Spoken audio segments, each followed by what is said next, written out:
Gennari. He's got an art show opening up one night only, June 6th, 123 West 71st Street, New York, New York, 10023.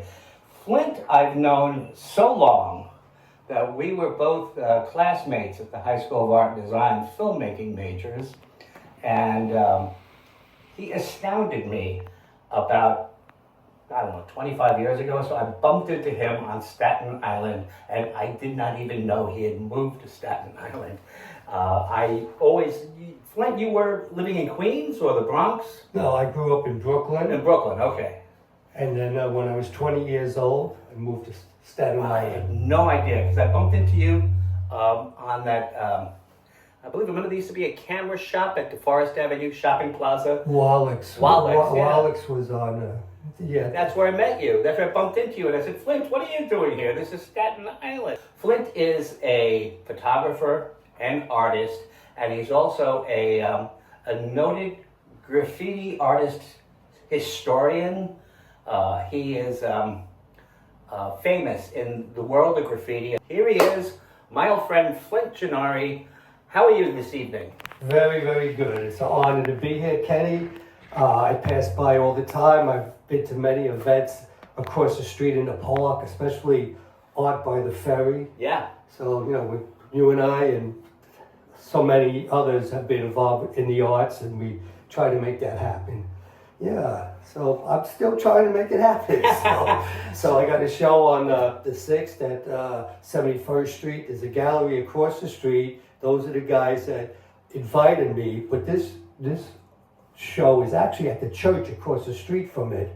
And it's very nice because they're not taking any commissions or anything like that. So I'm going to be trying to sell. Everything's priced to get out of here, and let's make some people put some good artwork in their house. We've known each other once again a long time, and in the 1970s, for those of you who maybe weren't born yet, but there was an explosion of graffiti in Manhattan, in New York City in general. I mean, suddenly, I guess, young people were grabbing spray cans and getting on the subways and going to the subway yards and doing mural art all over the coast. Some of it was so remarkable that there are there were gallery shows, photography exhibits honoring the work, and it was pretty controversial because what is one person's art is someone else's graffiti or vandalism, whatever you want to call it. But there was a group of really, really fine artists who emerged from that scene. And I heard a story once, and Flint, you're going to have to corroborate this, that people at the School of Visual Arts, or some of people at the School of Visual Arts, used to go to Keith Haring and say, why can't you be more serious and do work like Flint? Well, I have influenced a lot of people, but the reason is because I was actually one of the first. I was there at the beginning. Yeah. I was 9 years old when I started writing my name and my message, and there's a lot of reasons for that because I had so many health defects that I had no friends. I just put my head down on the desk in the class in the grades 1 through 5, but I had sleep apnea and stuff like that, which wasn't diagnosed. Yeah. And so anyway, I wanted to be somebody, and I was nobody. So my secret identity became Flint and writing a message. What's the name Flint? Where did that come from? Okay, so I'm a big James Bond nut. Flint? That's where it came from. That's where it came from. Good, that's great. I guessed it. I win something. So that's about the time that I started writing. Back then. It's funny. Out of all of the James Bond knockoff films, B movies that were made, people were trying to jump on the James Bond bandwagon. It became huge, much like today. The Lord of the Rings and the Star Wars stuff is huge. That's what James Bond was like in the mid-'60s. And James Coburn playing an American spy called Flint in 2 movies, In Like Flint and what was it? Our Man Flint. Our Man Flint. those were the best of the James Bond imitators. Yeah, you'd be surprised. They had Dean Martin, it had Matt Helm. Yeah, sure. They had everybody. Peter Sellers. Yeah. And Woody Allen in the James Bond movie. Yeah. Sean Connery's brother made a movie called Operation Kid Brother. And Sean Connery was not happy with that. Oh, I'm sure. Matter of fact, the person who played M and the person who played Q? the woman. Oh, Moneypenny. Moneypenny. They were both in that film. Yo. And Sean Connery didn't talk to them for a while, but he's a professional. He had to, but but he was pissed. But more power to everybody who could do something. What else has his son done? I don't know. Yeah. It's like There was there were even TV knockoffs. I guess The Man from U.N.C.L.E. in many ways. For sure. Is a James Bond knockoff. Yeah. Getting back to you built a career basically, not as a graffiti artist, but I know you've curated shows on graffiti, and you also edit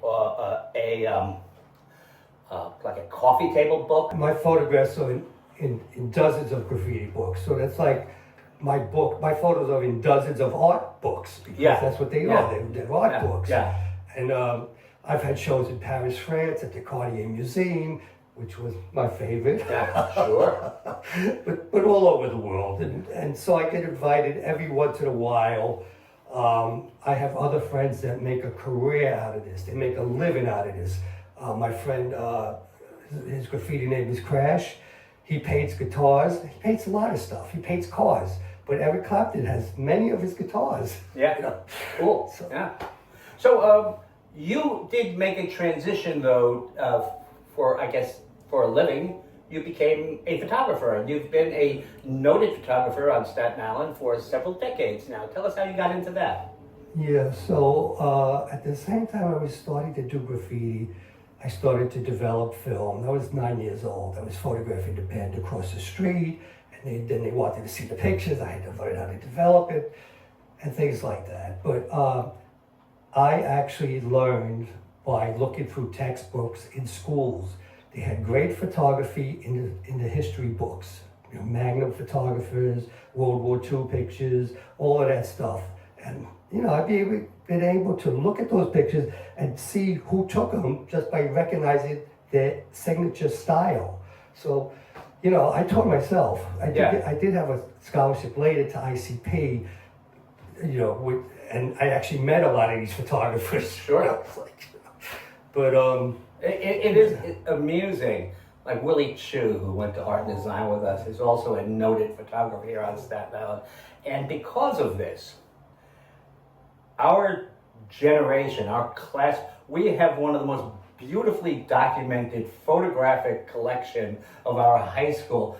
Beautiful black and white photographs, very artfully done, My friend Sarah Yester, who also went to art and design, she once referred to Willie as the Cartier-Bresson of high school of art and design, because we have the whole collection of these beautiful photographs. Including one of me wearing that black derby when I was going through my Clockwork Orange phase. Anyway, so you got into photography, and tell us about what you do. I know you're very, very busy, but like all photographers, your work runs the gamut of whatever work you're going to get. You take it. Yeah, so basically I'm a photojournalism. Yeah. I see things, I want to photograph them, I want to see how they come out. I'm always seeing things. I have many Instagrams, and all the pictures are taken with my cell phone. Why is that? Because that's what I carry. Unless I'm working, and then I need a real... Matter of fact, on many jobs, I use a cell phone too. Yeah. Because today... The technology has improved so much. Yeah. I actually shoot spot news, and CNN buys it. I was at the Israeli Day Parade the other day. Yeah. And all of it is with my cell phone, and it's all video, and I have to transmit it right after I shoot it, because then they got to edit it, and they got to get it up on the news channels. Yeah. So So I'm happy with that, you know, because you know what, I'm too old to be carrying all this stuff. My body is actually wrecked from carrying cameras. Anyway. Yeah, you know, you don't need to break out the Hasselblad. Hasselblad, I had 5 of them, you know. Yeah. I could tell you some stories. I hate to pat myself on the back. Yeah. I was one of the photographers invited to go to Sweden with them to see the new building and the new factory. And I bought 2 cameras there. They engraved my name. And that was the year 2000. That was a great trip. 26 years ago, yeah. I mean, a lot of technology has changed with photography in 26 years. Anyway. So anyway, getting back to your show, though. I mean, this is what are we going to see? It says on the flyer here, it's an art show with art, words, wisdom, and real life. Yeah, so that's me. Yeah.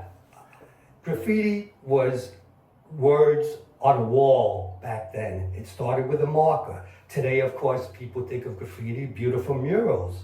And I like to paint also, but back then it was my name and a saying on a wall. And that's how I sort of got known.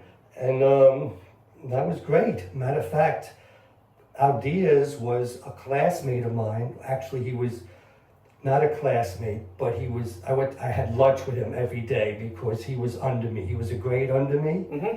And he sort of idolized what I was doing. Yeah. And lo and behold, 10 years, 20 years later, him and Basquiat, they're writing sayings on the wall. Yeah. You know, in the black print and with 3 dots. And people thought that was me. But anyway, they went really far. They were really smart. They did it downtown Manhattan. Eddie Warhol saw it. You know, they got to know people. Yeah. I was in Barcelona a few weeks ago, and we went to the museum of what was it? MoCA, contemporary art. Yeah. MoCA, and they have so much what is graffiti art actually, Banksy. Yeah, and you know all that wonderful stuff. Yeah. After Samo, you know, Al and Basquiat got well known and famous. Yeah. As soon as they put something up on a wall, people would try to take it down. Sure. It's valuable. You know. And some of it really still holds up. I mean, you know, a lot of it I didn't really appreciate at first, but I saw some Banksy stuff in Barcelona that just knocked me out.